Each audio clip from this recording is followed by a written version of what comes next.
Dubai landing करेंगे और नमाज पढ़ेंगे।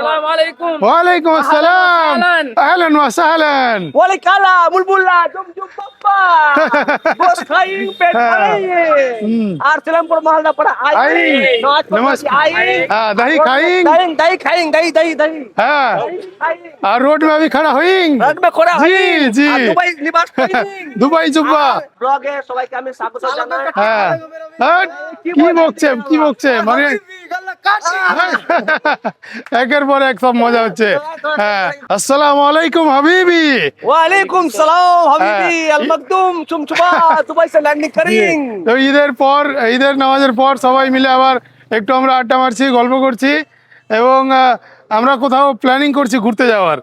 তো ইনশাআল্লাহ বিকালের দিকে ঘুরতে যাব, তাই তো? আমরা বিকেলে ঘুরতে যাবো, পবিরা বাগান যাবো, হ্যাঁ জ্যাম খাবো লবণ দিয়ে। ইন্ডিয়ান ব্যাংক তার ঠিক সামনে আমরা দাঁড়িয়ে রয়েছি, এই যে চায়ের দোকান, সেকেন্ডার চায়ের দোকানের সামনে দাঁড়িয়ে রয়েছে। বিক্রি হচ্ছে, দেখতে পাচ্ছি এখানে জি। দই মাত্র 15 টাকা থেকে স্টার্টিং রয়েছে, 20 টাকা অবধি আছে লাস্ট। আর এখানে বিক্রি হচ্ছে গঙ্গারামপুরে স্পেশাল দই, এটা এখানে পাওয়া যাচ্ছে একদম 150 টাকা পার কেজিতে। আর কাস্টমার এখন বাড়ি যাবে দই নিয়ে যাবে, 2 কিলো দই। না নতুন নতুন বিয়ে সবাই তো দই ট্রাই করবো। দই খাওয়াটা তো হলো না আমাদের, হ্যাঁ খাওয়ার পরে খাবো ইনশাআল্লাহ। খাওয়ার পরে ইনশাআল্লাহ।